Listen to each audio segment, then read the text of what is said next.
Très bien, mais bonjour à toutes et tous. Bienvenue donc à cette réunion de cadrage sur l'accompagnement, donc concevoir et déployer un système de management du risque.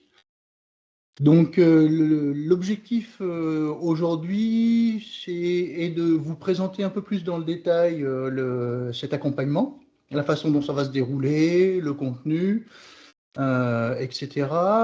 Le second objectif, c'est aussi de faire connaissance, de se présenter pour voir un peu voilà, quel est votre contexte établissement, dans quel cadre vous souhaitez mettre en œuvre ce management du risque. Et puis, voilà, donc j'ai prévu quelques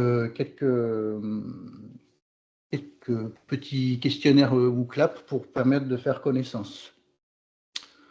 Donc, je ne sais pas si tout le monde me connaît. Oui. Bonjour Nathalie. Donc, je me présente, je suis Frédéric de Sanzani, donc je suis chargé de domaine qualité à l'AMU. Et donc, mes missions consistent à animer une communauté d'un côté et de l'autre côté, accompagner les établissements dans la mise en œuvre de démarches qualité, de dispositifs qualité, qu'ils soient méthodologiques, outils ou toute autre thématique. Donc, c'est la seconde session de ce cycle sur les risques. Donc, on a éprouvé un peu la démarche et la méthode sur la session précédente qui s'est déroulée du mois de janvier 2024 jusqu'à la dernière séquence se déroulera jeudi. Et donc, vous êtes voilà, la seconde étape, la seconde session de cet accompagnement dédié au risque. Alors, n'hésitez pas à m'interrompre hein, si vous avez des questions, si je vais trop vite, si ce n'est pas assez clair pour vous. Surtout, ne vous freinez pas, vous levez la main, vous m'interrompez, il n'y a aucun problème, je peux réexpliquer. Et puis, on est là pour échanger, et puis pour faire connaissance, puisqu'on va travailler quand même de façon assez régulière ensemble dans le cadre de cet accompagnement. Donc, surtout, ne soyez libre de vous exprimer. Voilà, il n'y a aucun tabou. On peut poser toutes les questions que vous souhaitez. Il n'y a aucun problème là-dessus. J'essaierai d'y répondre du mieux possible. Et puis, bon, si je n'ai pas la réponse, j'essaierai de trouver les réponses pour les prochaines sessions. Donc, pour démarrer, ce que je vous propose, c'est un petit tour de table. Alors, on ne va pas faire un petit tour de table de façon classique, parce que sinon, ce serait peut-être un peu trop long, mais je souhaiterais vous poser donc deux questions sur lesquelles vous allez pouvoir répondre grâce à l'outil WooClap. Donc, la première question est: quelle est votre expérience actuelle avec la gestion des risques dans votre organisation? Et la deuxième question est: quels freins ou difficultés anticipez-vous dans la mise en œuvre de la démarche risque? Donc, pour que vous puissiez répondre, j'ai créé donc un petit questionnaire WooClap que je vais activer. Je vais vous mettre le lien pour pouvoir participer à ce WooClap dans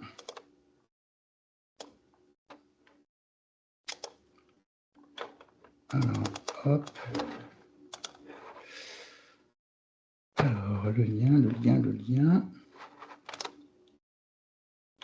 Alors, je suis désolé. Hop.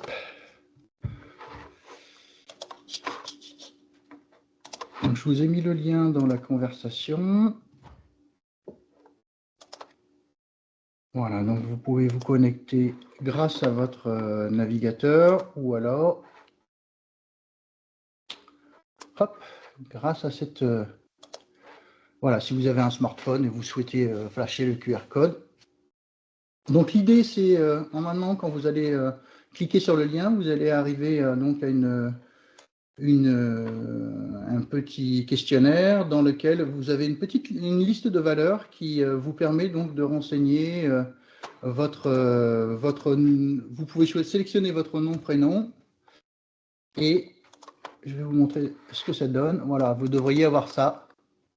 Donc j'ai normalement mis la liste de toutes les personnes. Donc si des fois j'ai malencontreusement oublié ou omis de vous mettre dans la liste, bah, vous n'hésitez pas, vous répondez à la question dans la petite zone de conversation Frédéric, de Teams.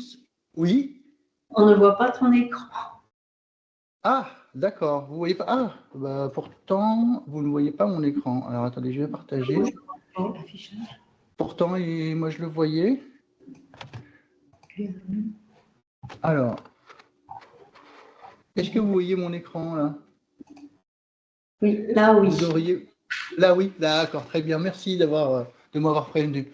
Donc, ce que je vous propose, en 3 minutes, vous sélectionnez votre nom et puis vous pouvez répondre aux 2 questions. Alors voilà, bon, si vous n'avez pas de réponse à me donner, vous pouvez me préciser peut-être le contexte dans lequel vous situez et dans quel cadre vous souhaitez utiliser ou mettre en œuvre cette démarche risque. Et comme ça, ensuite, on fera un petit tour de table pour voir ce que vous avez répondu et que vous puissiez commenter.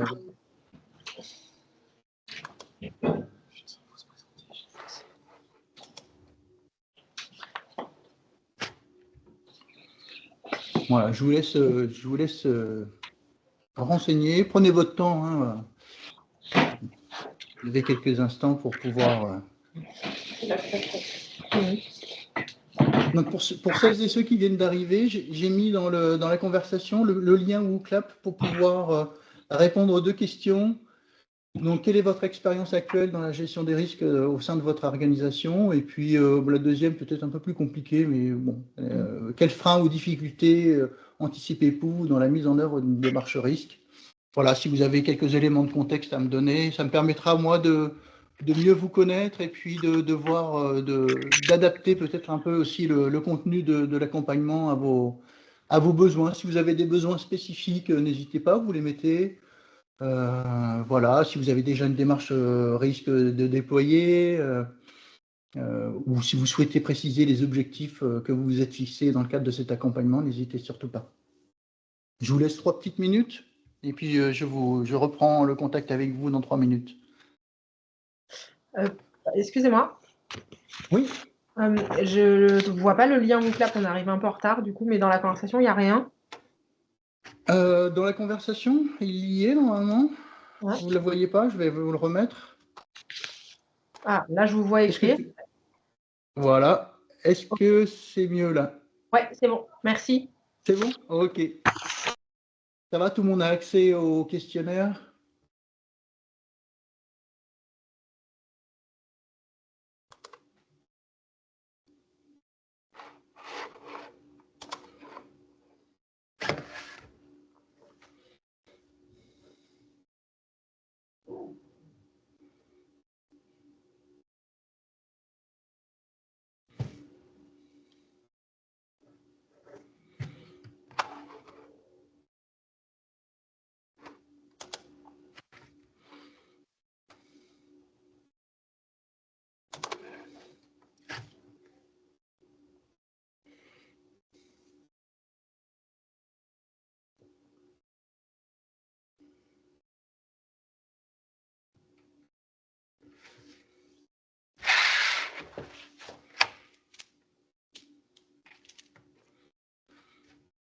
Ok.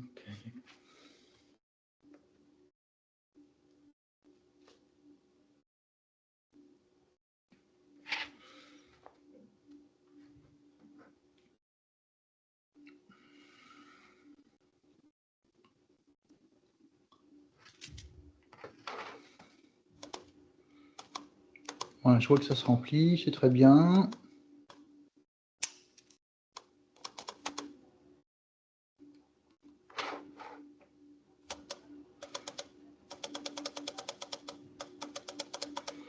Comme ça, moi, ça me permet d'avoir un petit support pour la suite des séquences et je m'appuierai dessus pour adapter le contenu, en fait.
Très bien.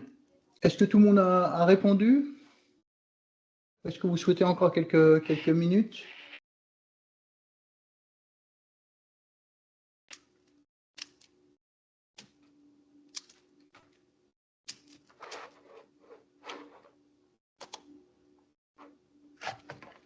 Très bien. Alors, ce que je vous propose maintenant, comme ça laissera le temps aux autres participants de renseigner, c'est de faire un petit tour de table et voilà, pour se présenter et puis voir dans quel cadre et puis quels sont vos objectifs pour cet accompagnement.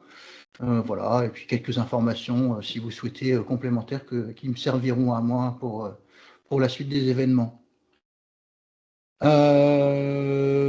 Par qui veut commencer? Là, toujours la bonne question. Est-ce qu'il y a un ou une volontaire? Bon, allez, je prends dans l'ordre d'affichage. Nathalie, c'est à toi. Oui, bonjour. Vous m'entendez ou a... pas? Oui, Mon très micro, bien, Nathalie. Oui, ok. Oui, pardon, tu voulais dire quelque chose d'autre? Non, je ne sais pas. Il y a une main qui s'est levée. Je ne sais pas si vous aviez une question. Votre micro est désactivé. Bon, non, mais on verra plus tard. Vas-y, Nathalie, je t'en prie. Donc oui, moi, ce que je réponds, je reprends ce que donc non, je m'appelle Nathalie Goretta, effectivement, je travaille au sein de l'INRAE, voilà, un centre de recherche.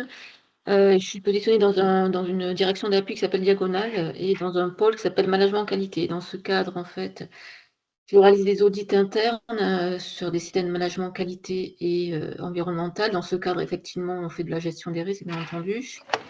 Et puis également, je suis maintenant responsable d'un projet qui s'appelle MPA, Management des processus dans l'appui, qui consiste effectivement à déployer l'approche processus dans les activités d'appui à la recherche. Et associé à ça, bien entendu, il y a une cartographie générale dans les directions qui sont concernées. Et on fait également une analyse de risque associée à cette démarche processus. Voilà, donc mais voilà, mais j'ai quand même de nombreuses difficultés à déployer ça parce que j'ai des difficultés à mobiliser les acteurs. Les directions d'appui sont assez réticentes. Le suivi des plans d'action, on a vraiment du mal à les faire suivre. Et la cotation, alors, on fait une cotation simplifiée, on fait une cotation, ce qu'on appelle à dire d'experts, c'est-à-dire que les gens nous disent, on a une échelle entre vert et rouge, et voilà, les gens se positionnent en fonction de l'expérience, des risques qu'ils ont vus. Voilà, pour simplifier la démarche, parce qu'on voyait bien que si on cotait avec les éléments qui sont normalement pour la cotation, c'était difficile. Donc voilà, on a pris cette approche qui est un peu plus facile, auquel les acteurs adhèrent un peu plus, mais du coup, sur les plans d'action, par contre, on a de grosses difficultés à faire le suivi des plans d'action. Oui, d'accord. Ouais, je vois, c'est vrai que l'évaluation des menaces et des opportunités, c'est un point qui est assez compliqué parce que l'idéal, c'est de mettre en place des échelles de cotation, mais il faut que ces échelles de cotation soient parlantes pour les personnes qui vont formaliser ces menaces. Et il ne faut pas trop les complexifier parce que sinon, après, ça devient une usine à gaz et c'est assez compliqué. Ouais. Donc, je comprends que pourquoi tu as mis en place une évaluation simplifiée. Ok, bon, mais très bien. Oui. La difficulté, c'est qu'on met l'approche processus et l'analyse de risque en même temps. Donc, ça fait deux choses. Donc, on les mobilise sur deux choses. Et donc, du coup, l'analyse de risque, quand on leur dit, allez, on va faire encore une analyse de risque, du coup, ils sont hyper réticents, quoi. Enfin, ils disent, ah non, on s'est déjà mobilisé. Donc, voilà, c'est un peu compliqué. Pour l'instant, c'est un peu compliqué, quoi. Oui, c'est sûr. Et puis c'est compliqué aussi de faire les deux en même temps, quoi, de dire bon, on va modéliser les processus et puis en même temps on va formaliser ou identifier des menaces qui pourraient potentiellement arriver. Ouais. La mobilisation des différents acteurs, c'est une des problématiques même de toutes ces démarches, hein, de toute façon, que ce soit risque ou approche processus, c'est toujours la même difficulté. Okay, merci. Merci Nathalie. Sonia, je vous laisse. Bonjour, vous m'entendez? Oui, très bien. Ok, super. Donc, moi, c'est Sonia Welch. Je suis animatrice qualité à l'IUT de La Réunion. J'ai travaillé sur Calliope, donc on est certifié Calliope, on continue à faire nos audits régulièrement. Et l'un des souhaits de la direction, ce serait d'aller un peu plus loin dans cette démarche-là, notamment dans les démarches ISO. On avait commencé à parler de l'ISO 9001. Et puis, on commence à aussi penser à une partie RSE. Donc, on pourrait peut-être plutôt aller vers du 21001 qui parle un peu plus de responsabilité sociétale. Donc, dans le cadre de cette démarche-là, moi, j'avais besoin justement de cet apport en risque, enfin, avoir la méthodologie pour gérer, apprendre à identifier ces risques-là. Donc, voilà. D'accord. C'est dans cette démarche que je me suis inscrite à cet accompagnement. Très bien, merci. Bah, écoutez, c'est clair, hein, il n'y a aucun problème. Logiquement, durant l'ensemble des séquences, on devrait voir ce dont vous avez besoin. Donc, c'est comment élaborer donc, une démarche, comment la mettre en œuvre d'un point de vue méthodologique. Et puis ensuite, on verra tout ce qui est outillage, la fréquence d'analyse, et puis surtout comment les aborder lors des réunions, comment on peut animer une session de travail sur l'identification, l'analyse et la notation des risques. Donc, logiquement, cet accompagnement devrait vous convenir. Okay, merci, super. Sonia. Merci. Sophie, je suis désolé, je vous appelle par votre prénom. C'est plus simple pour moi. Oui, il n'y a pas de souci. Vous m'entendez bien? Bonjour. Oui, de loin, de très loin. Alors, je vais changer de place avec ma collègue, avec Agnès. C'est mieux du coup. Alors, chez nous, à Sorbonne, donc là, nous, on déploie une démarche à la fois au niveau de l'agence comptable et à la fois sur l'ensemble de l'établissement. Et donc, sur l'établissement, nous, nos difficultés, c'est les mêmes difficultés que celles qui ont déjà été dites, c'est-à-dire la difficulté de cotation. On a mis en place, et de la même manière, une cotation à dire d'expert en essayant d'accompagner avec une échelle, avec des échelles de cotation, mais ça ne marche pas très bien. Voilà, donc on essaye de mener un travail sur les risques, on essaye de construire un univers des risques pour cadrer les travaux. Et de son côté, l'agence comptable, elle a une démarche aussi avec sa cartographie des risques et une échelle de maturité des risques, mais que ce soit nous ou l'agence comptable, nos difficultés, c'est aussi d'acculturer l'établissement à ce type de travaux. Oui, et l'idée là, c'est de venir aussi avec, voilà, pour repenser les choses, identifier peut-être des risques qu'on n'a pas identifiés. Voilà. Et en fait, l'idée, c'est que nous, on travaille ensemble et qu'on se serve de ce travail pour aller disséminer dans l'ensemble de l'établissement la bonne parole. Voilà. D'accord. Oui, bah, très bien. Mais écoutez, j'espère que dans le cadre de ce cycle, je pense que je vous donnerai, vous aurez quelques outils et voilà, pour pouvoir aller essayer de sensibiliser le reste de votre établissement dans la mise en place d'une démarche de ce type. On verra aussi la partie cotation pour voir un peu comment on peut essayer de faire en sorte que les échelles de cotation soient les plus parlantes possibles pour que les personnes qui participent à l'identification, à la formalisation de ces risques se retrouvent dans ces échelles de cotation et puissent facilement en fait évaluer une menace ou une opportunité à partir des différents critères qu'on aura mis en place. Donc je pense que ça devrait répondre à votre besoin. Merci beaucoup. Alors, on va... Donc, Caroline.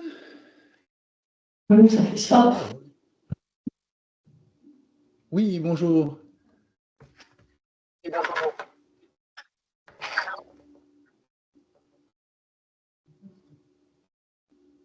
Caroline, on ne vous entend pas, votre micro est désactivé.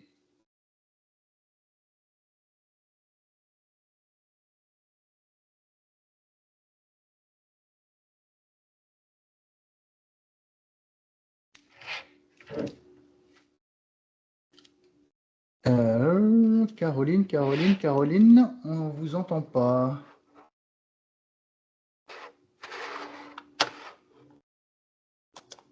Alors, bon, eh ben, écoutez, je vous propose d'essayer de trouver un moyen, peut-être se déconnecter, se reconnecter pour pouvoir activer votre micro. Peut-être que ça le fera. Et on va passer à Nathalie et on reviendra vers vous une fois que ah, ça a l'air de marcher. Ah non, oui.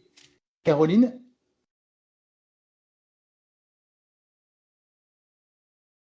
Non, on vous entend toujours pas.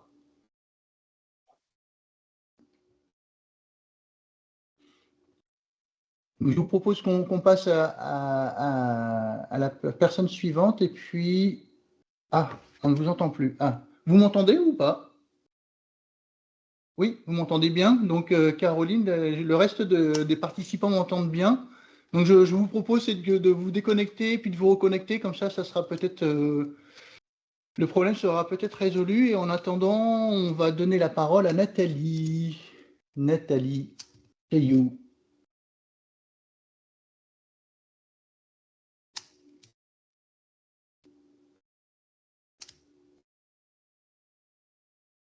Alors, Nathalie, est-ce que vous êtes là? Je ne vous vois pas parmi les participants.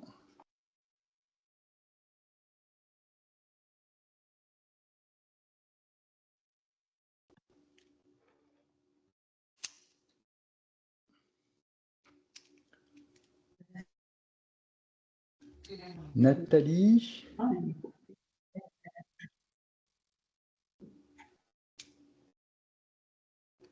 On n'entend pas non plus Nathalie. J'espère que ça va s'arranger.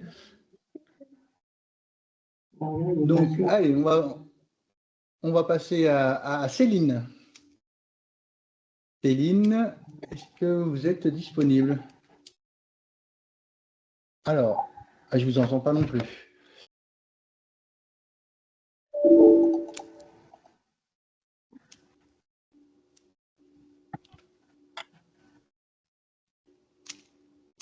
Je vous entends toujours pas. Alors, votre micro est activé, mais par contre, il n'y a pas de son.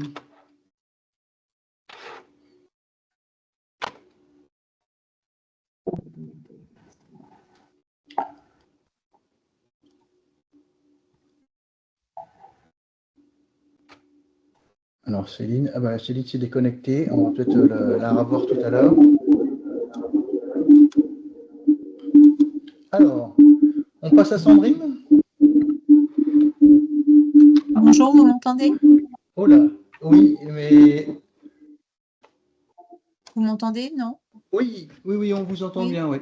Bon, bonjour à tous et à toutes. Donc, moi, je suis Sandrine Bocquet-Roustan. Je suis responsable référente du contrôle interne à l'Université de Bourgogne.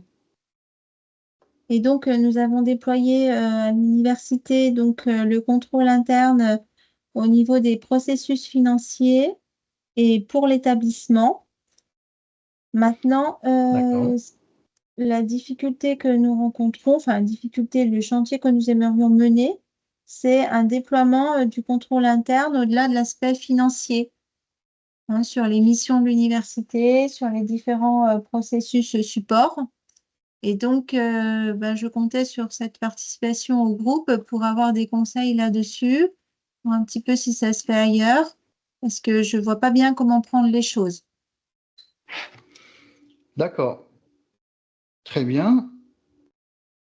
De toute façon, je pense qu'on répondra à vos attentes. L'idée de cet accompagnement, bon, c'est que moi, je vous donne mon retour d'expérience par rapport à ce qui a été mis en place à l'AMU, mais c'est aussi des séquences de partage entre vous pour voir voilà, comment, à quel niveau vous en êtes au niveau de votre établissement, comment vous avez réussi à passer...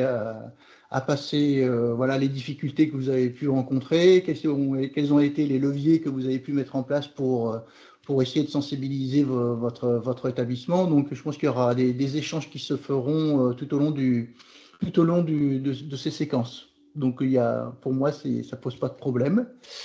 Vous voulez ajouter autre chose, Sandrine? Non, non, très bien, merci Non, beaucoup. c'est bon? Merci à vous. Mélanie? Oui, alors moi c'est Mélanie Silvestri, je suis chargée de mission qualité à Summit, donc à Sorbonne Université, et je suis en compte. Moi je suis Valérie Nérol, en fait on est ensemble, hein. Ouais. J'ai vu que vous nous aviez dissociés, mais on a eu des problèmes de connexion, donc finalement il n'y aura qu'une réponse pour Summit qui sera commune, et donc je suis responsable administrative de la structure. Et on n'a pas fait comme les autres, c'était plutôt bien pensé. Donc, il n'y a pas de petit 1 et de petit 2, mais dans l'idée, en fait, on a déjà participé à plusieurs démarches qualité. Donc, on a une connaissance un peu fragile parce qu'on a déjà vu, mais on n'a jamais vraiment pratiqué. On a pu voir différentes méthodes, mais encore une fois, sans vraiment se les approprier. Donc, pour nous, le frein ou la difficulté, c'est surtout de réussir à choisir la méthode qui nous convienne, réussir à se l'approprier et après à dédramatiser un peu le contrôle vis-à-vis de cette sensation de contrôle vis-à-vis du collectif. Oui, tout à fait. D'accord. Très bien. Merci à vous deux. Virginie. Bonjour. Alors, on ne vous entend pas, Virginie. Mince. Ouais, votre micro est activé, mais on ne vous entend pas. Non, c'est bon. Voilà. Oui, c'est toujours problématique, ces micros. Voilà. Non. On ne vous entend pas, oui.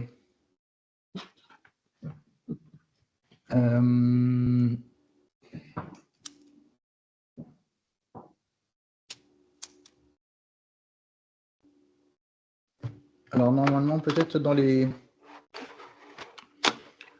Normalement, si vous avez Teams dans votre organisation, vous devriez avoir peut-être une entrée de menu avec les 3 petits points où il y a marqué paramètres audio et vidéo. Et normalement, voilà, paramètres audio, pardon, et vous devriez pouvoir activer ou désactiver ou changer l'origine du micro.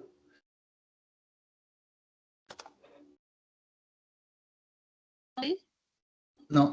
Ah. Vous m'entendez? C'est bon. Ah, ouais, bon, super. Voilà. Impeccable. Okay. Donc, ouais, effectivement, il faut aller dans paramètres audio et moi, c'était microphone sur casque. Il faut cliquer sur réseau de microphone, apparemment. C'est ça qui fait qu'on entend. Donc, moi, je suis Virginie Baudry. Je suis responsable amélioration continue et de pilotage à Polytech Lille, qui est une composante de l'université de Lille. C'est une école d'ingénieurs. Donc, on a déployé une démarche qualité depuis maintenant 10 ans. On est certifié ISO 9001. Et donc, l'évaluation, la gestion des risques a déjà été abordée par l'école. Le problème, c'est plus, je dirais, sur la cotation des risques qu'il faudrait affiner. On avait déjà fait quelque chose au niveau de l'impact et de la fréquence des risques qui pouvaient avoir lieu dans chaque processus. On a une cartographie de 15 processus et donc chaque processus a recensé ses propres risques. On a eu un audit de renouvellement là au mois d'octobre et en fait l'auditeur AFNOR a souligné le fait qu'il fallait affiner un petit peu plus et calculer le risque résiduel par rapport au risque brut. En plus, on a déployé un outil, une appli interne au niveau de l'école et c'est pas évident en fait, je dirais d'implémenter l'évaluation des risques dans cet outil avec la cotation. Et puis au-delà de ça, je pense que je rencontre les mêmes soucis qu'un petit peu tout le monde ici, c'est-à-dire la mobilisation des acteurs et l'acculturation qu'il faut faire pour que chacun se saisisse en étant responsable de son processus, en étant pilote de son processus, aille jusqu'au bout en fait de la démarche. Donc là, en fait, mon objectif dans l'accompagnement de la muse, c'était voilà, un partage d'expérience avec les autres personnes en charge de la qualité dans leur école, et puis voilà, un partage de bonnes pratiques, partage d'expérience, et puis un accompagnement plus général. Très bien. Merci beaucoup. Bon, je vois que c'est à peu près identique à vos collègues, hein, la cotation des risques et puis la mobilisation des acteurs et la sensibilisation à la démarche risque qui est assez compliquée. Merci beaucoup, Virginie. Karine? Oui, donc bonjour à toutes et tous. Karine Gratton, donc je suis responsable du contrôle interne financier au sein de l'Université Clermont-Auvergne. Alors, donc moi j'ai plus de chance que certains d'entre vous. Moi, la culturation est bien présente, hein. J'ai 60 référents de contrôle interne financier, que ce soit dans les composantes ou dans les laboratoires. Donc, j'ai réussi, je peux dire, voilà, à embarquer tout le monde dans cette démarche de maîtrise des risques. Alors, on a 4 processus en jeu financier cartographiés, hein, assez dans le détail, je dirais, mais on s'est focalisé voilà, sur 4. Un prochain doit arriver là sur 2025. Et lorsqu'on vient actualiser ces 4 processus, la difficulté qui rejoint la même qui a été énoncée, hein, c'est la cotation. Donc nous, on a une échelle de cotation, je dirais, plutôt assez fine. On a les impacts, la probabilité, hein, et puis ça va de 1 à 5. Donc c'est assez poussé, c'est pas simple. Donc je voudrais simplifier ça, et c'est aussi ce que vous disiez tout à l'heure, Frédéric, hein, avec les critères, hein, qui soient à la fois qualitatifs et quantitatifs. Voilà, c'est de déterminer une grille de cotation et qu'il soit simple à l'utilisation, parce que finalement, quand on actualise nos plans d'action et au regard du plan de contrôle, des plans de contrôle qui ont été réalisés, eh bien, c'est toujours de se dire comment on se positionne pour savoir si on maîtrise notre risque ou pas. Et on a le risque brut et on a le risque résiduel qui est calculé. Mais voilà, par rapport aux différents critères, aux échelles de criticité, qu'est-ce qu'on met derrière? Alors donc, il y a des choses, hein, il y a le volet financier, puis il y avoir l'image. Enfin voilà, je voudrais essayer d'avoir quelque chose pour mieux arriver à côté, et parce que dans les groupes de travail, c'est vraiment une difficulté.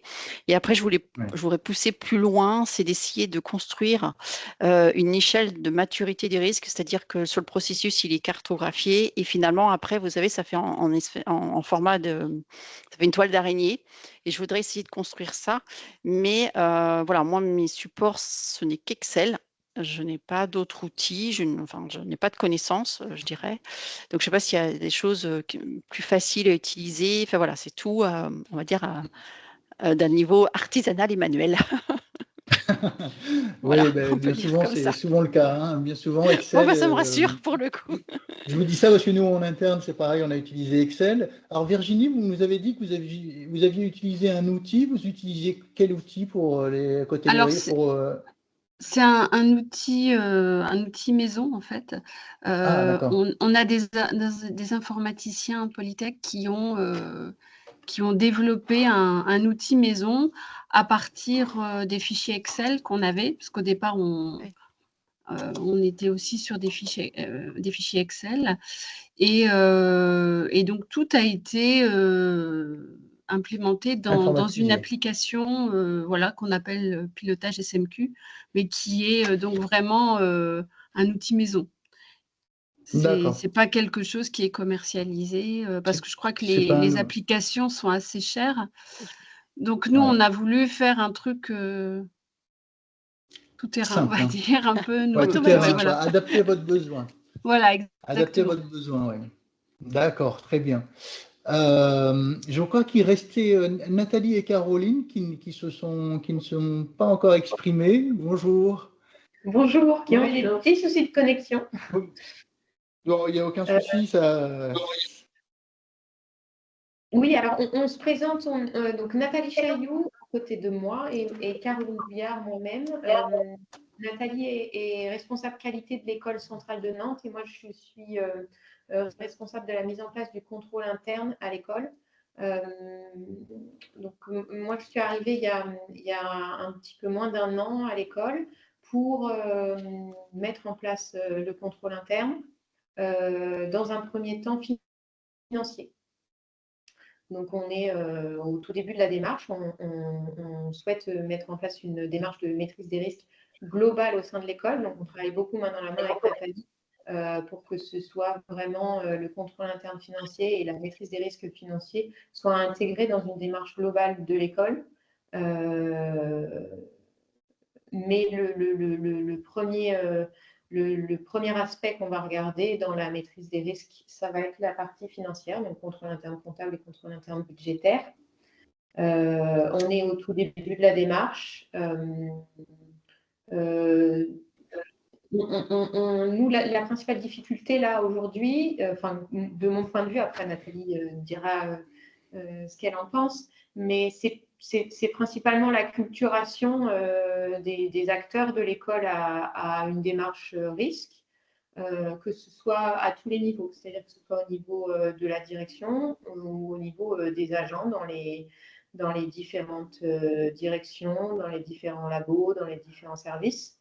Donc, on a commencé à suivre une formation avec notre directrice générale des services sur la cartographie des risques globales, pour qu'on puisse, voilà, on a une réelle impulsion de sa part pour le déploiement de la démarche, mais voilà, elle s'acculture en même temps qu'on commence. Donc, on est au début. Voilà. On a choisi un processus à enjeu financier pour commencer et on commence. Voilà. D'accord, très bien.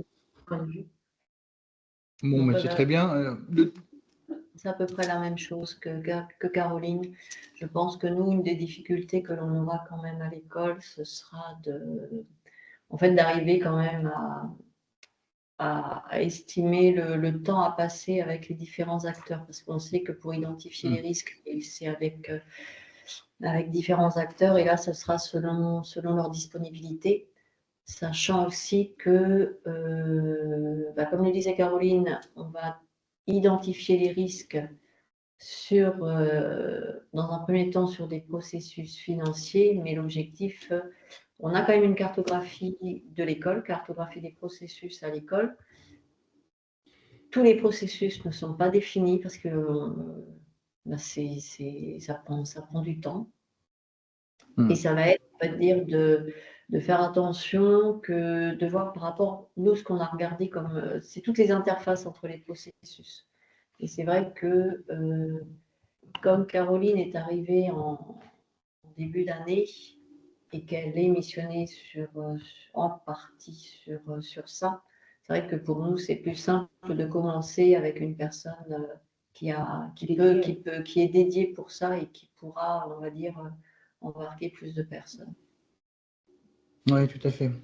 Mais très bon, bien. Avant les gens, les acculturer, c'est ça aussi. Voilà, nous, ça va être notre premier challenge avant de pouvoir être capable de dire que c'est difficile pour nous de coter les risques. Il va falloir déjà réussir à embarquer les gens avec nous pour que les gens qui sont vraiment experts dans leur domaine puissent nous aider à les identifier avant de les coter. Tout à fait. Mais avant, c'est vrai qu'avant de les embarquer, il faut que la méthodologie, la démarche soit construite et soit, on va dire, le plus simple possible pour que justement, quand vous allez leur présenter ou bien quand vous allez organiser des sessions d'acculturation, que ce soit bien perçu par les personnes. Et c'est vrai que je suis d'accord avec vous, en fonction des niveaux, si c'est la gouvernance qu'on souhaite sensibiliser sur les risques, on ne va pas utiliser les mêmes outils que si c'est des gens vraiment purement métiers, très opérationnels et qui vont peut-être plus à même de formaliser certains risques. Donc, logiquement, pendant cet accompagnement, on va démarrer de zéro. Donc, on va démarrer avec tout ce qui est lié à la définition des concepts, etc., etc. Donc, peut-être que je pense que ça vous donnera quelques idées sur la meilleure façon d'atteindre la cible voilà, pour la sensibilisation, la culturation et la présentation de la démarche, que ce soit au niveau de la gouvernance ou après au niveau des directeurs intermédiaires ou des personnes très métiers, quoi. Merci beaucoup. Est-ce qu'il y a quelqu'un qui ne s'est pas encore exprimé? Ah, Céline. Ah. Alors, on ne vous entend toujours pas. Mince alors. Donc, est-ce que vous utilisez Teams comme outil ou est-ce que vous êtes à partir du navigateur? Alors, normalement, dans la barre de menu, vous avez 3 petits points où il y a marqué « Autres » et vous avez « Paramètres audio ». Et ensuite, vous avez le premier item, c'est haut-parleur, et vous avez soit haut-parleur de l'ordinateur, ou alors vous devez avoir une autre option. Et en dessous, vous avez le micro. Donc, et normalement, voilà, moi je l'ai activé, mais là je l'ai désactivé, et logiquement, il devrait... mince alors. Vous vous êtes déconnecté et reconnecté? Ouais, bon. Alors, je ne sais pas trop comment faire. Bon, ce qu'on peut faire, c'est... Non, mais il n'y a pas à être désolé, c'est des problèmes de technique. Alors, peut-être qu'on pourra faire un essai, on pourra peut-être essayer de faire un essai pour voir si ça fonctionne en dehors de cette session-là, et puis on essaiera de résoudre le problème. Je pense que ça doit être juste un problème technique. Bon, ça arrive de temps en temps, mais... Alors, est-ce que tout le monde s'est exprimé? Oui, je crois. Nathalie, Sonia, ok, Sophie aussi, Caroline, Nathalie également, Céline, je suis désolé, on ne vous entend pas, Sandrine, oui, Mélanie, Virginie et Karine. Très bien. Donc tout le monde s'est exprimé. Alors ce que j'ai pu me rendre compte, c'est que vous êtes majoritairement du milieu du contrôle interne quand même, avec bon, quelques participantes qui sont côté amélioration continue, qualité. Donc ça pose pas de problème. Lors de du précédent cycle, on avait aussi des personnes à la fois de la qualité, du contrôle interne, donc ça n'a posé aucun problème. Voilà, bon, très bien. Mais écoutez, je vous remercie. Ah oui. Oui, peut-être changer de navigateur, peut-être. Peut-être en passant par, au lieu de passer par Teams, quand vous cliquez sur le lien de connexion, logiquement, il ouvre un navigateur et il vous demande si vous voulez participer à la réunion via ce navigateur ou alors via Teams. Peut-être en choisissant le navigateur, ça pourrait peut-être fonctionner. Bon, si le son revient, vous n'hésitez pas, vous nous interpellez et on vous passera la parole, sans problème.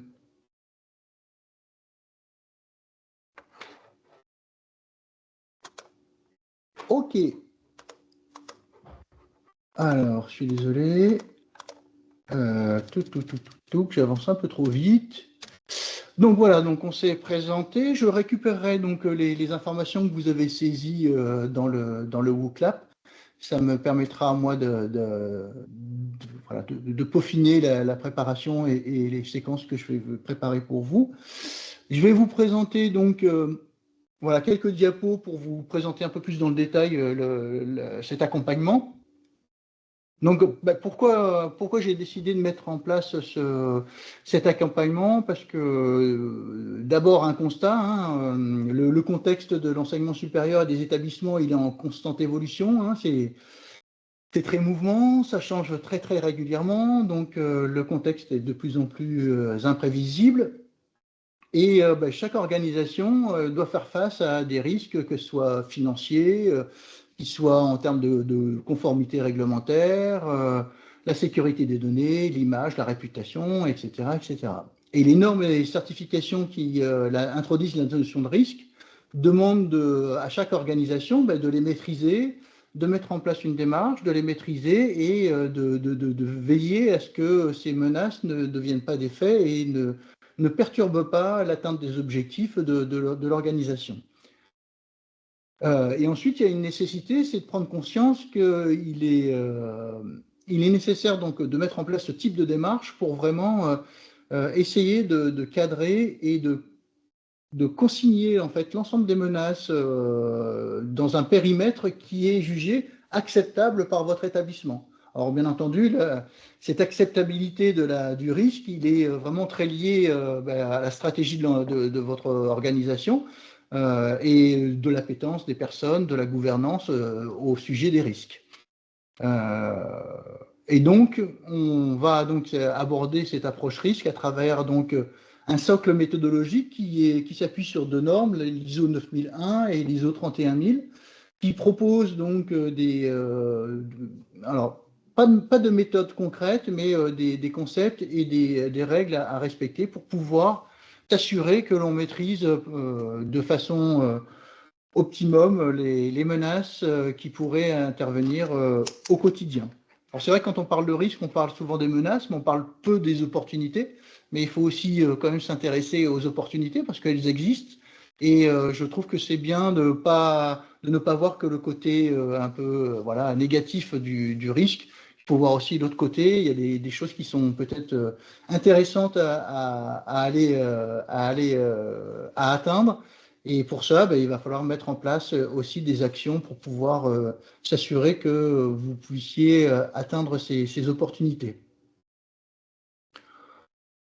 Donc, pourquoi on a décidé de mettre en place cet accompagnement? Pour deux raisons. Parce que, bon, il y a la norme ISO 9001 qui, l'objectif principal, c'est de mettre en place un système de gestion de la qualité efficace.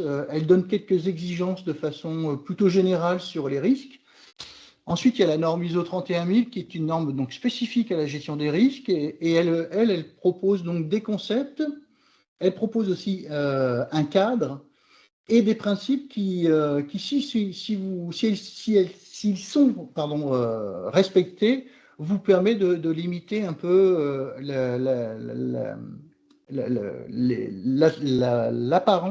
survenue d'une menace. Le gros inconvénient, enfin c'est pas un inconvénient parce que c'est des normes, donc, mais aucune de ces normes ne préconise de méthodologie spécifique. Donc de ce fait, en fait, quand on met en place une démarche risque, on peut tout à fait utiliser des outils comme le SWOT ou des choses comme ça, mais qui sont des outils méthodologiques qui sont assez intéressants, mais ce sont des outils qui ne permettent pas en fait de poser le cadre et de faire en sorte que la méthode que vous allez mettre en place soit la plus générique possible et la plus transversale possible. Donc c'est l'idée de cet accompagnement, c'est on va partir du début, donc définition des concepts, etc. Et ensuite on va aborder la mise en place de cette démarche au travers de ces deux normes pour pouvoir construire le socle sur lequel va venir se reposer votre méthodo et pour pouvoir après mettre en œuvre et puis la déployer au sein de votre organisation. Voilà, donc dernier point, donc chaque organisation doit concevoir et déployer sa propre démarche qui est basée sur son contexte et ses besoins spécifiques. C'est vrai que j'aurais tendance à dire qu'en fonction de la stratégie de l'établissement, les objectifs pour lesquels on va mettre en place une démarche de ce type ne vont pas être les mêmes d'un établissement à un autre parce que les critères qui vont permettre d'évaluer chacune des menaces ne vont pas être les mêmes d'un établissement à un autre. Et puis, l'appétence au risque ne va pas être non plus le même en fonction des personnes qui vont avoir en charge la construction de cette démarche ou alors en charge de la déployer au sein de l'établissement. Donc la norme ISO 31000, elle est assez complète. Elle est constituée donc de 8 principes qu'on verra dès le mois de janvier. Des principes qu'il faut respecter pour s'assurer que le cadre qu'on va mettre en place soit respecte voilà, quelques principes qui permettent de s'assurer qu'on a bien intégré, structuré, que la démarche est adaptée au contexte de l'organisation, qu'elle est dynamique, qu'elle s'améliore de façon continue, etc., etc. La norme ISO 31000 emporte avec elle aussi un processus donc, qui décrit les activités pour pouvoir mettre en œuvre une démarche risque, donc l'évaluation du contexte interne et externe, l'identification et l'analyse des menaces et des opportunités, leur évaluation, et puis les traitements qui vont derrière, qui permettent de passer du risque brut au risque résiduel, avec une petite boucle d'amélioration continue qui permet de surveiller la démarche qu'on va mettre en œuvre et de la revoir de façon régulière pour pouvoir l'améliorer et puis s'assurer qu'elle répond bien aux objectifs. Dans le processus, il y a aussi une activité qui est pour moi qui est primordiale aussi, qui devrait être même pas sur le côté, ça devrait être un socle complet, c'est la communication en fait. Et comme vous me l'avez dit plus ou moins, une des difficultés, c'est d'arriver à mobiliser les acteurs, à les acculturer à cette thématique des risques. Et la communication, les circuits de communication que vous allez mettre en place pour pouvoir sensibiliser, former tous les acteurs de votre établissement, mais c'est quelque chose qui est très très important dans une démarche de ce type. Et notamment, une fois que vous aurez fait l'analyse, l'évaluation et que vous aurez établi la cartographie des risques, la façon dont vous allez communiquer cette cartographie à la gouvernance ou alors à des pilotes de processus ou alors à des directeurs métiers ou alors à des personnes très opérationnelles ne va pas être la même parce que, bien entendu, les objectifs qui derrière ne vont pas être du tout les mêmes. La gouvernance va pas s'intéresser à des menaces très très opérationnelles qui vont concerner vraiment les métiers. Elle va s'intéresser aux risques qui sont plutôt stratégiques, qui sont liés à ses objectifs, à sa stratégie. Et donc la façon dont on va présenter le résultat de cette analyse-là, il va falloir y réfléchir un peu pour qu'elle soit la plus pertinente possible et la plus efficace possible pour vraiment atteindre la cible. Et donc la partie communication, moi je trouve qu'elle est très importante aussi.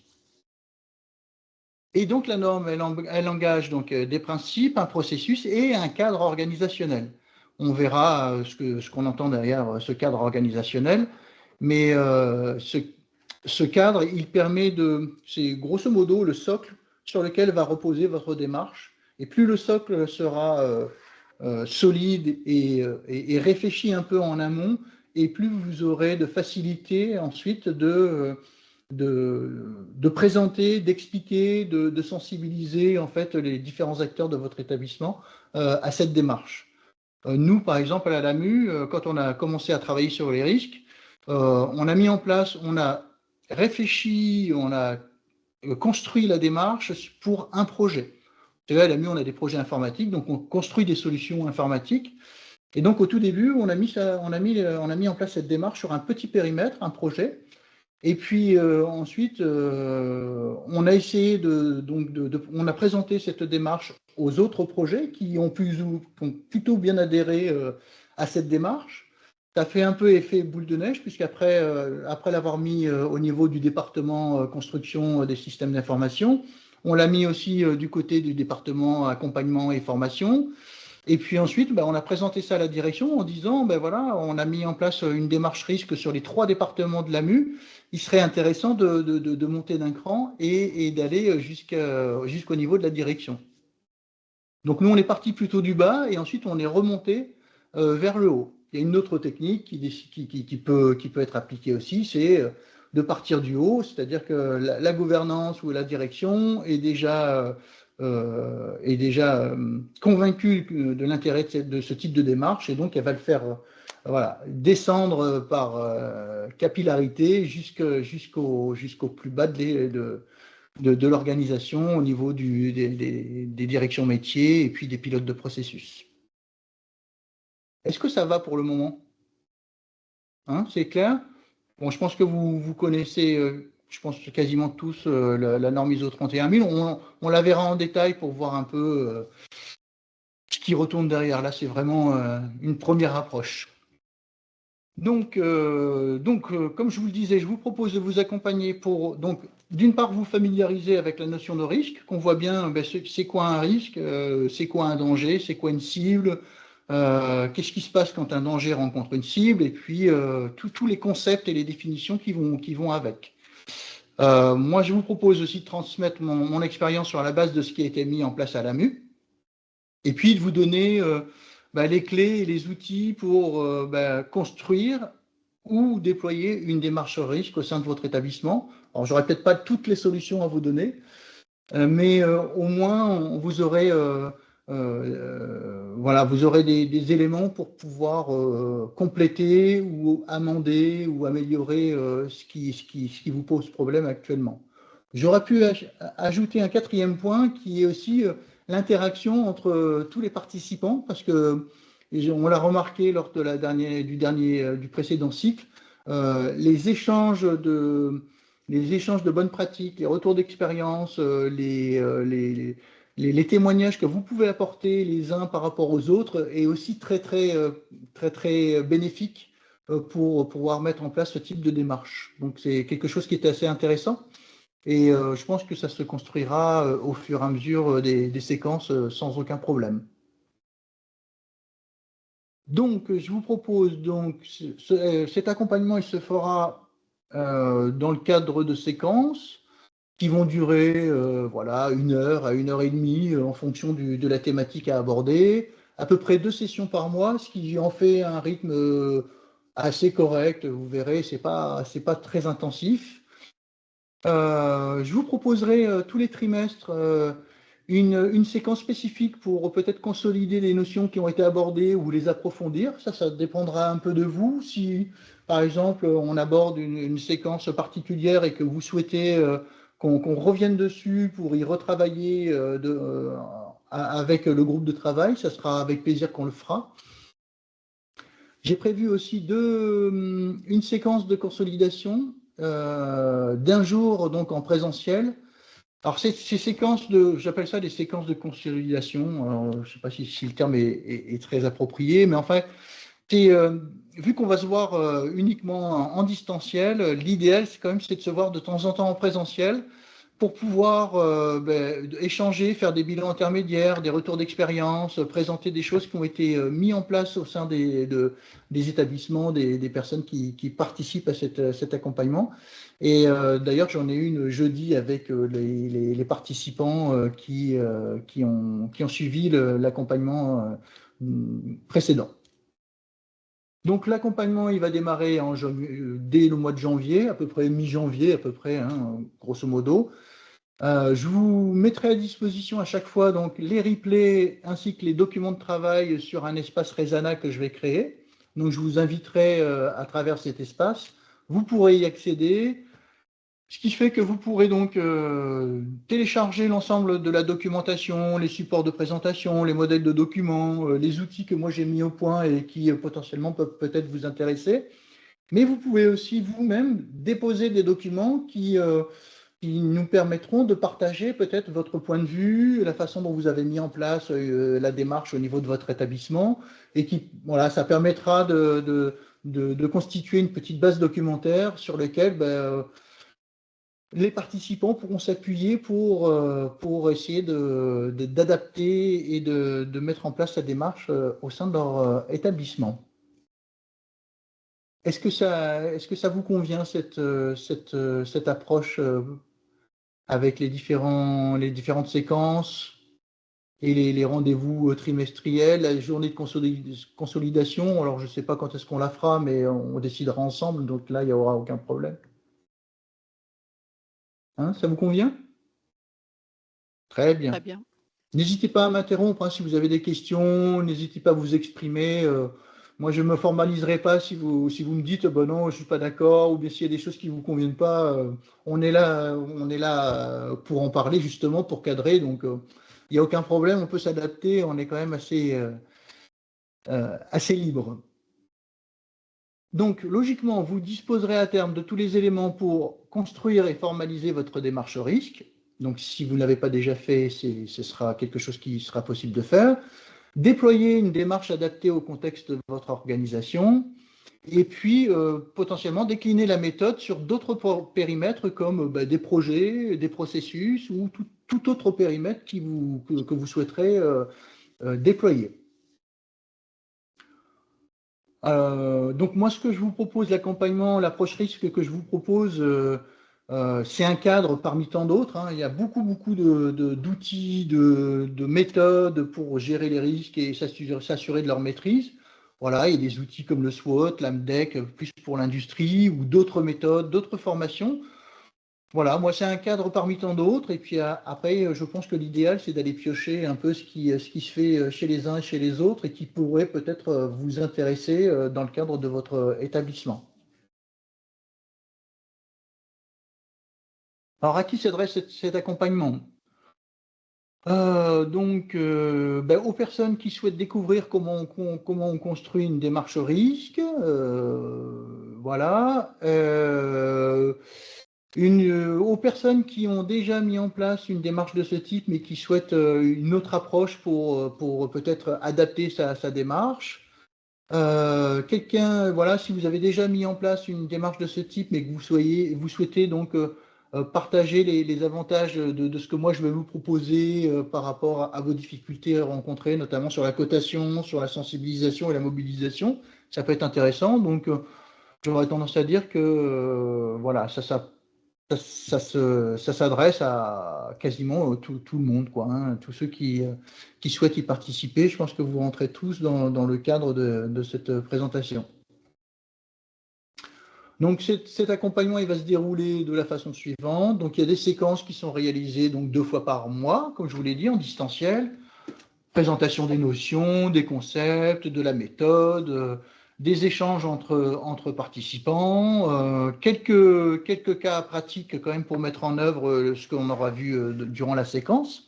Donc un peu de travail personnel. Bon, je vous rassure, hein, je ne vais pas vous submerger de travail. Je sais que vous êtes déjà bien occupé dans le cadre de vos activités, donc on limitera au maximum. Mais je trouve que c'est bien par moment sur certaines thématiques, notamment sur les échelles de cotation, sur les registres des risques, les familles de risques ou des choses comme ça. Je trouve que c'est bien d'avoir une petite réflexion personnelle pour pouvoir, après, par la suite, peut-être présenter de façon plus facilement les différents concepts et notions qui sont liés à cette thématique des risques.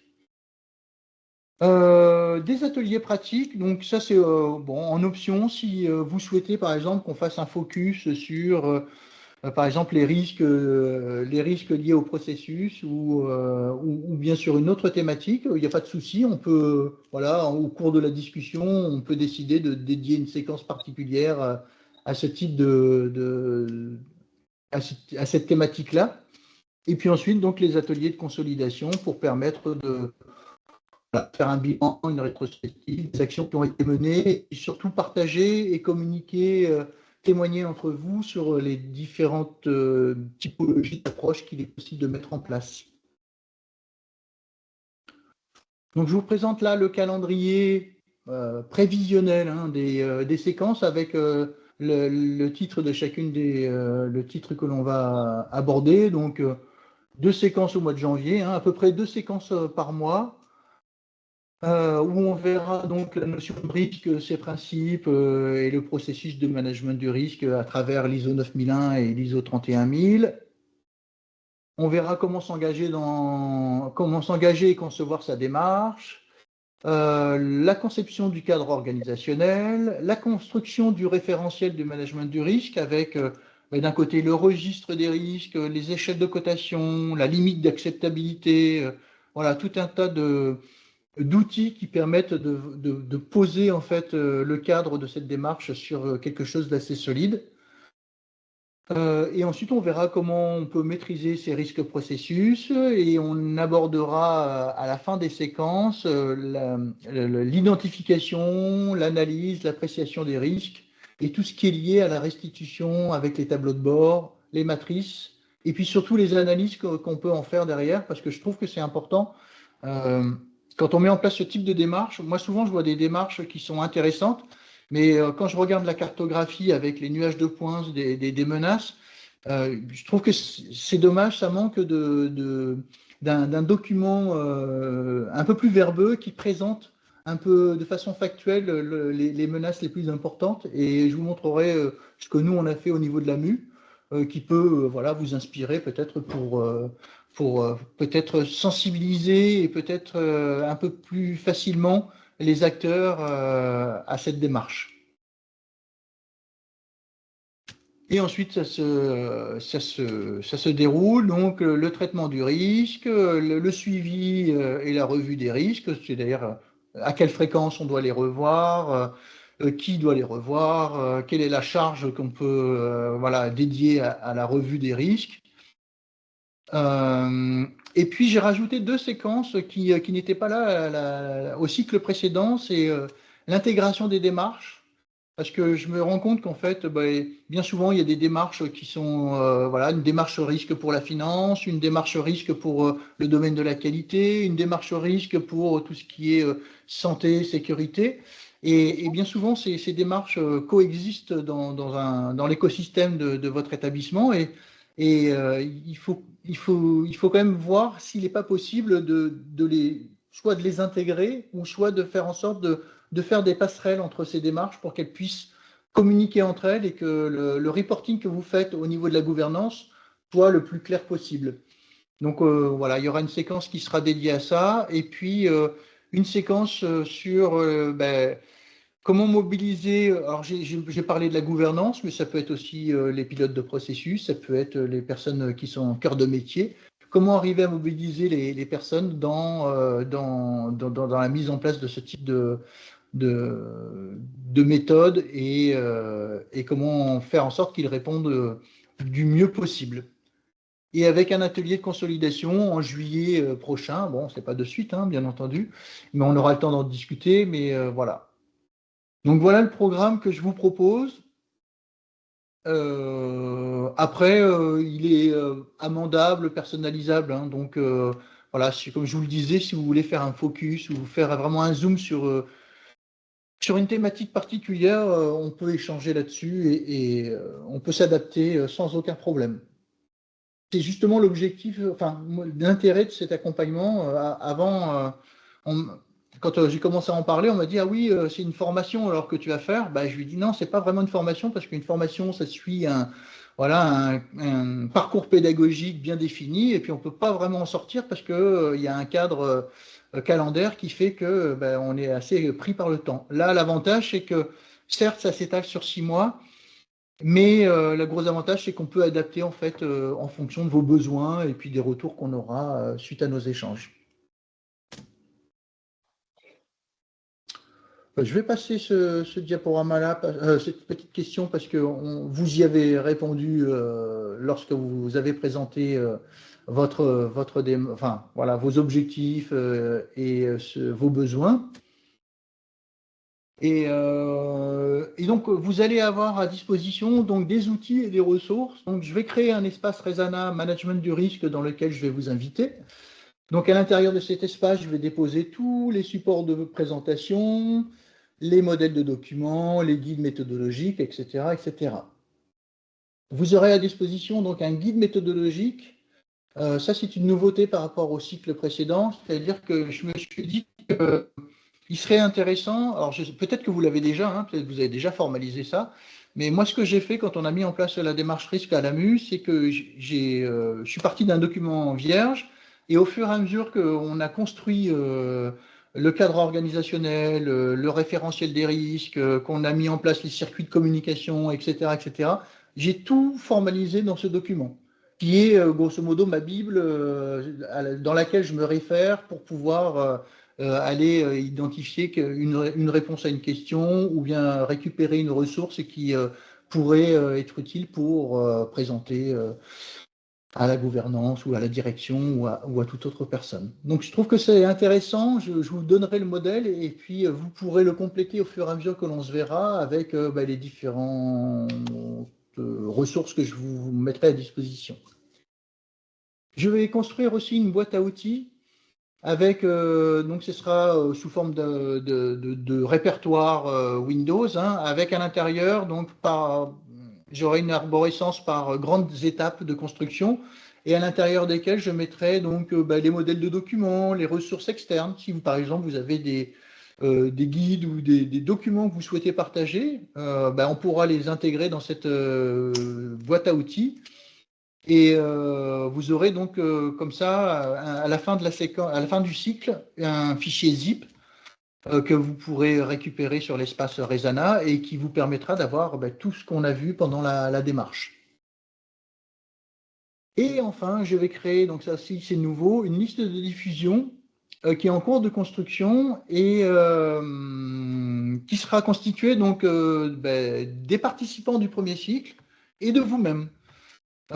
Cette liste de diffusion, on a souhaité la mettre en place parce qu'on s'est dit que ce qui serait intéressant, c'est que toutes les personnes qui participent à ce cycle puissent ensuite ne pas retourner dans leur établissement et ne plus avoir de contact. Peut-être qu'il serait intéressant de poursuivre les échanges à travers une liste de diffusion, peut-être je vais dire une bêtise, mais des rencontres tous les 6 mois pour aborder une thématique particulière qui soit orientée risque financier ou risque qualité. Voilà, un genre de réseau qui permettrait d'entretenir un peu l'accompagnement que je vous propose aujourd'hui. Voilà. Sur les outils et les ressources, je pense que je vous ai tout dit. Bon, je reviendrai dessus, hein, donc vous inquiétez pas. Il n'y a pas de souci si vous n'avez pas tout noté. Et ensuite, je vais vous envoyer donc les invitations Outlook pour les séquences qui vont vous être envoyées. Ça va partir d'ici à la fin de la semaine, je pense.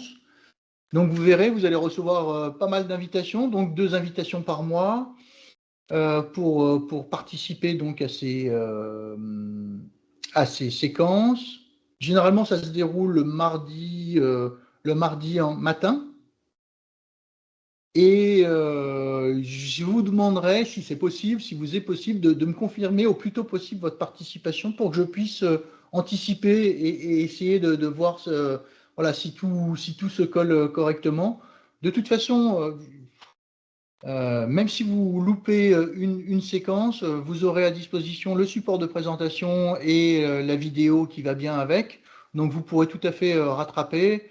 Au pire des cas, si vous êtes plusieurs à avoir loupé une séquence et que vous pensez que c'est important, on peut se prendre une petite heure en dehors des séquences classiques pour aborder le sujet et puis voir ensemble comment on peut le traiter. Ça, il n'y a aucun problème. L'espace Resana, donc je vais l'ouvrir là très rapidement. Je vais vous inviter, vous allez recevoir un mail. Je vais créer la liste de diffusion donc début 2025 et je vous inviterai à cette liste de diffusion. Comme ça, on aura plusieurs canaux plusieurs outils de communication, la liste de diffusion, l'espace Resana. Et puis bon, moi je suis disponible aussi par mail ou téléphone si nécessaire, quoi. Je suis bavard, je suis désolé. Est-ce que vous avez des questions par rapport à ce que je viens de vous présenter? Est-ce que il y a des choses qui sont peut-être pas claires ou des choses sur lesquelles vous souhaitez que je revienne? Ou est-ce que ça vous semble clair? Est-ce que vous pensez qu'au niveau du séquençage des rendez-vous, ça vous paraît jouable? Est-ce que vous avez des commentaires à faire? N'hésitez pas, hein, vous pouvez prendre la parole. Les alertes à Outlook, tu les fais pour jusqu'en, je ne sais plus quelle date, mais surtout l'année 2025, moi il me faudrait les caler vraiment relativement à l'avance. Je ne sais pas si tu les lances tout d'un coup, les invitations. Oui, les invitations, je les lance tout d'un coup, oui. J'enregistre une série et je vous invite à toutes les séquences d'un coup. Donc vous allez avoir les invitations de janvier jusqu'au mois de juillet. Après, ces invitations, ils sont surtout là pour caler vos agendas, pour bloquer vos agendas. Après, si on peut aussi adapter, alors on ne va pas changer toutes les dates parce que sinon, pour moi, ça devient un peu compliqué. Et voilà, si personne ne peut participer à une des séquences, on la décalera. Ou c'est ce qu'on a fait avec le précédent cycle. Il y a certaines séquences qui ont sauté. parce qu'on est allé un peu plus vite que sur les précédentes et donc on n'avait peut-être pas besoin de participer à une session de travail, d'autres qu'on a rajoutées. Donc voilà. Mais oui, Nathalie, je vais envoyer ça rapidement, d'ici à la fin de la semaine. Merci. La deuxième question, le présentiel, ça se situe où sur Paris? Il faudra qu'on le décide. Voilà, ce sera en fonction de la répartition géographique des participants. Alors, le plus facile, c'est sûr que c'est Paris. Après, voilà, il faut voir. J'ai pas d'a priori. Si vous avez l'occasion je sais pas, de nous accueillir à la journée dans votre établissement, ce sera avec plaisir qu'on se déplacera. Il faudra que ce soit dans une région qui est facilement accessible. C'est vrai que Paris, c'est pratique. Si vous voulez profiter du soleil, vous pouvez descendre sur Montpellier. C'est avec plaisir que je vous accueillerai sur Montpellier. C'est aussi sympa. C'est aussi sympa. Mais l'avantage, c'est que la date va être définie largement à l'avance, donc vous aurez le temps d'anticiper et on aura le temps d'en discuter si nécessaire. Ok, merci. J'ai vu qu'il y avait une question. De rien. Ouais. Oui, par rapport aux séquences, la notion du calendrier scolaire, est-ce qu'il va être pris en compte ou pas? Parce que j'ai pas l'impression. J'ai pas l'impression non plus. Si une séquence est loupée, à quel point c'est problématique? Donc, si j'ai bien compris, il y a des replays. Oui. Alors, c'est très grave si vous loupez une séquence. Il y aura des punitions, il y aura un mot d'absence. Enfin, voilà, il va falloir. Non, je vous rassure. Comme je vous le disais, si vous loupez une séquence, donc vous aurez le support de présentation, le replay. Moi, je serai disponible si vous avez des questions par rapport au livrable que je vais vous fournir. Vous pourrez toujours me poser des questions par mail.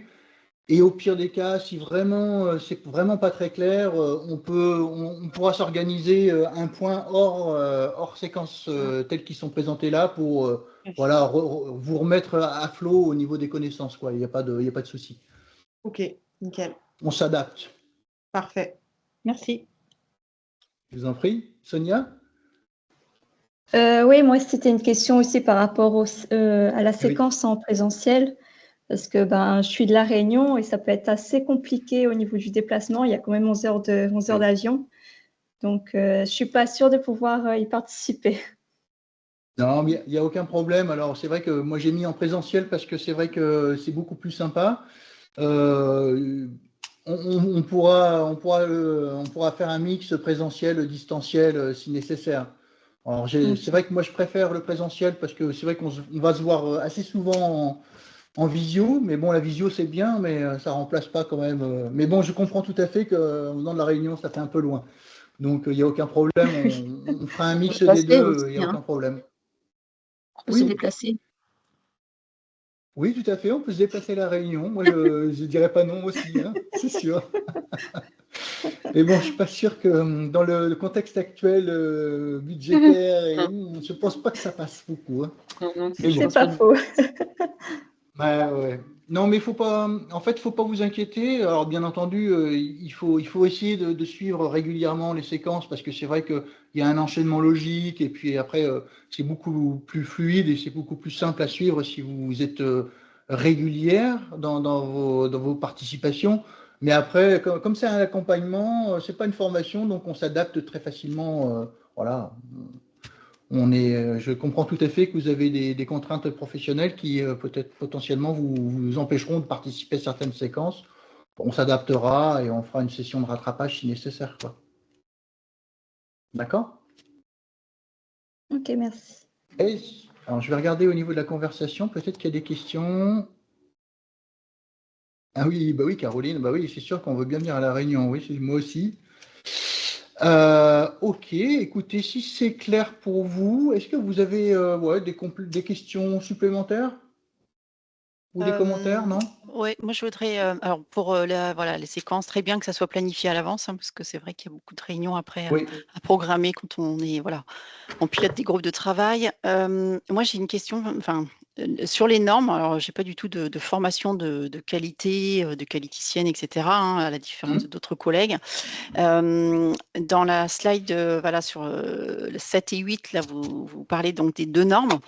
Ouais. En fait, on va travailler à partir de ces 2 normes pour mettre en relation cette démarche de risque, pour construire une cartographie. C'est ça le principe? Exactement. D'accord. Oui, c'est ça, parce qu'en en fait, les normes ISO 9001 et 31000, elles formalisent pas mal d'exigences quand même qui sont liées à la mise en place d'une démarche de ce type-là.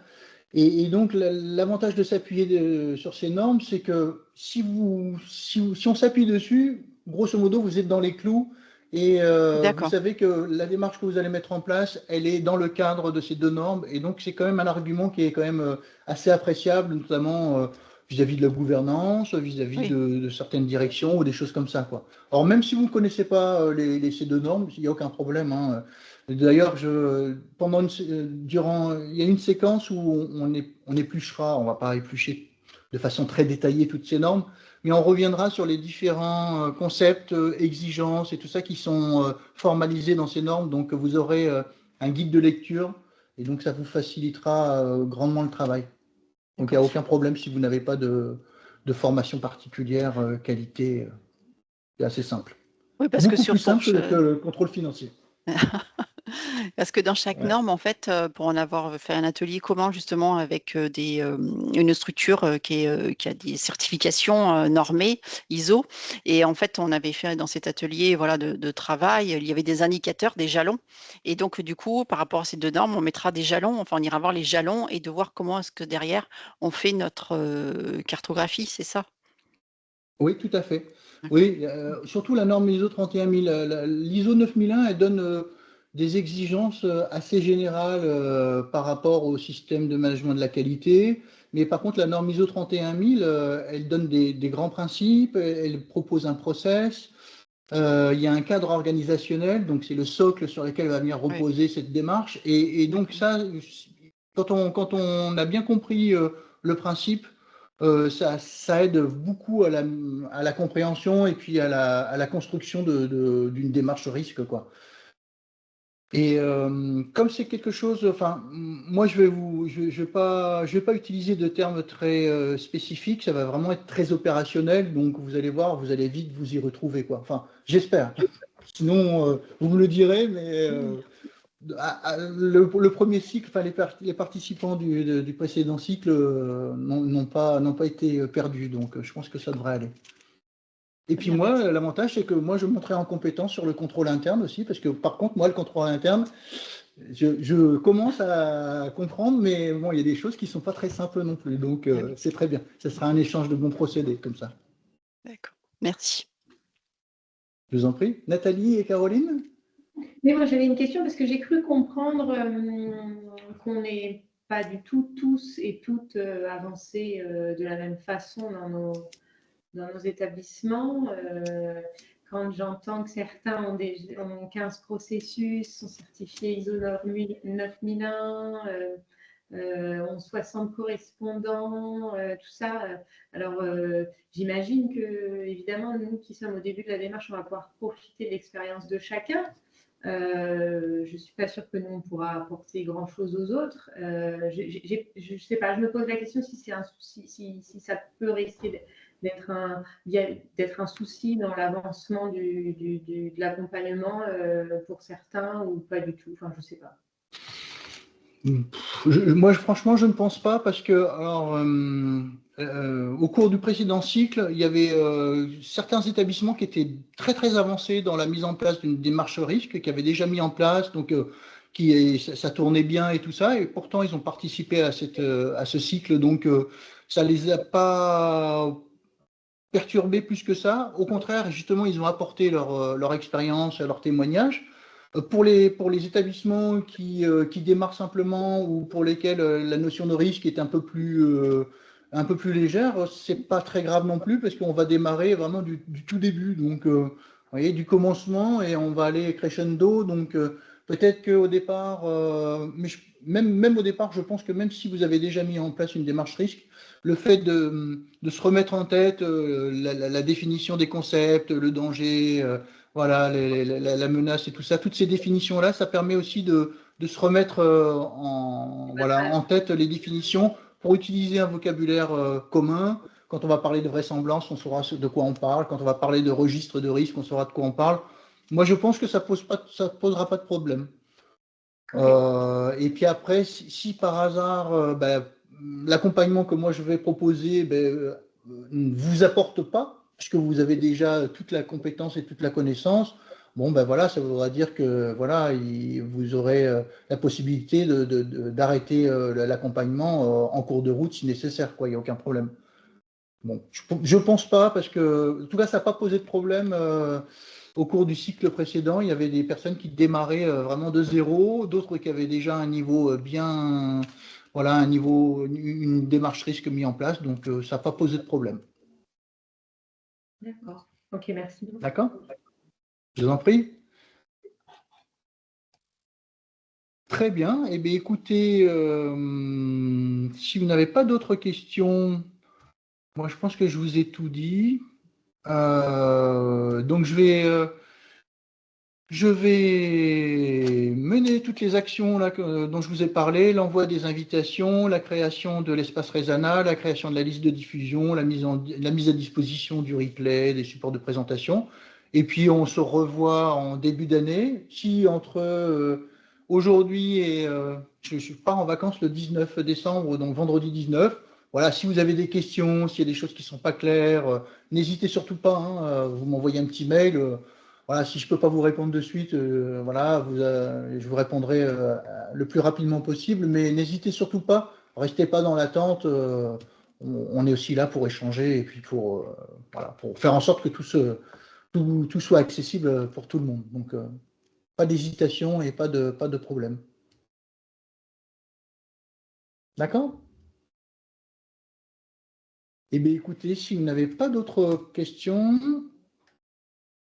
il ne me reste plus qu'à vous souhaiter une bonne fin d'après-midi. Pour celles et ceux que je ne reverrai pas, je vous souhaite de passer de bonnes fêtes. Hein. Bon, ce n'est pas encore les congés, mais ça va approcher quand même. Et puis, on se retrouve au mois de janvier pour le démarrage du cycle d'accompagnement.